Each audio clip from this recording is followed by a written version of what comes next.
एक समय में सिरिपुरम नामक एक सुंदर सा गांव था।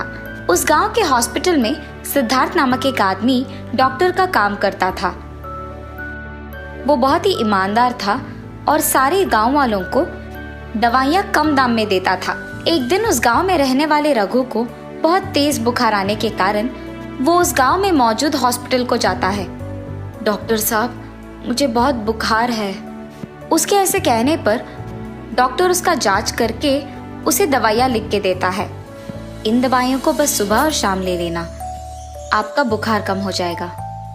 जी डॉक्टर साहब। ऐसे वो उस डॉक्टर को पैसे देकर दवाइयाँ लेकर वहाँ से उसके घर चले जाता है। सिर्फ उस गांव का नहीं बल्कि चारों ओर पड़ोसी गांव में भी कोई हॉस्पिटल ना रहने के कारण पड़ोसी गांव वाले भी सिर्फ इसी हॉस्पिटल को आते थे। ऐसे बहुत दिन बीत जाते हैं।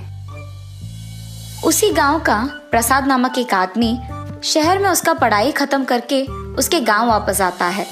उसके पिता का सेहत बिगड़ जाता है, इतना कि वो खाना भी ठीक से खा नहीं पाते हैं। ये देख प्रसाद उसके पिता को अस्पताल ले जाता है।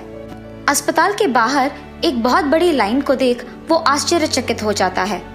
पापा, अस्पताल के बाहर इतने लोग क्यों हैं? वो बेटा, हमारे और हमारे पड़ोसी गांव के लिए सिर्फ ये एक हॉस्पिटल है ना, इसीलिए सभी यही आते हैं और यहाँ का डॉक्टर भी दवाइयाँ बहुत कम दाम में देता है, इसीलिए सभी यही आकर उनका जांच करवाते हैं।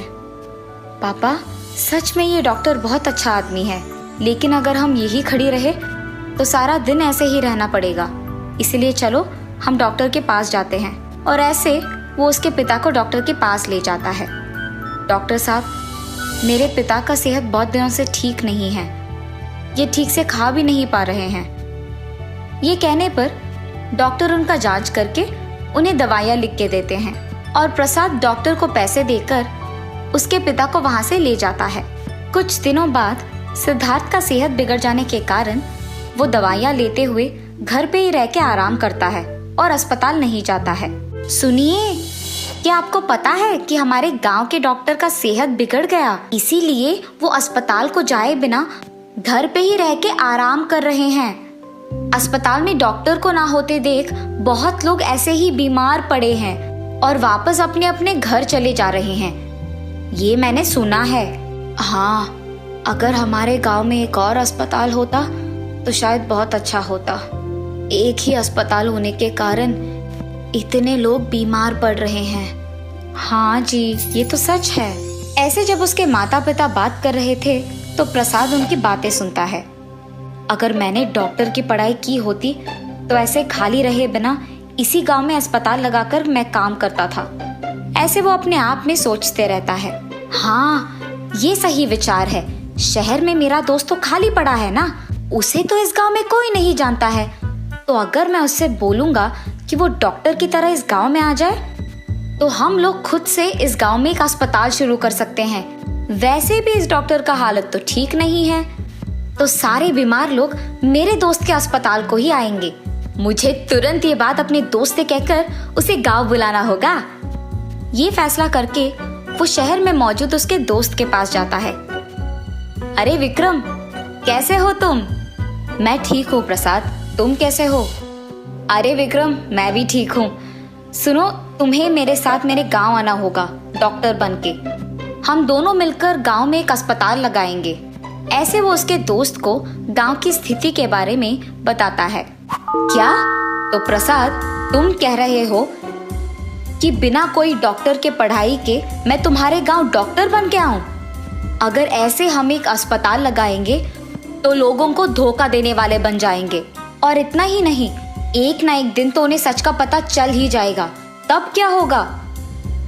इसीलिए मुझे ये सब करने से बहुत डर लग रहा है। अरे विक्रम, तुम ज्यादा सोचो मत, डरने की कोई बात नहीं है। तुम्हारे साथ तो मैं भी रहूंगा ना। तुम डॉक्टर नहीं हो ये बात सिवाय मुझको और किसी को नहीं पता होगा। और इतना ही नहीं, हम दोनों मिलकर अगर एक अस्पताल शुरू करेंगे तो सोचो कितने पैसे आएंगे। इसीलिए ज्यादा मत सोचो, बस मेरे साथ आ जाओ। और ऐसे वो उसके दोस्त को उसके साथ गांव ले जाता है। गांव वालों के साथ साथ अपने माँ बाप को भी झूठ कहता है कि उसका दोस्त एक डॉक्टर है और वो दोनों मिलकर एक अस्पताल शुरू करते हैं। उस गांव में असली डॉक्टर सिद्धार्थ का सेहत बिगड़े रहने के कारण सभी नए अस्पताल को जाने लगते हैं। सब कुछ प्रसाद की योजना के अनुसार जाने के कारण उसे बहुत खुशी होती है। कुछ दिन बाद सिद्धार्थ का सेहत ठीक हो जाने के कारण वो वापस अस्पताल जाने लगता है।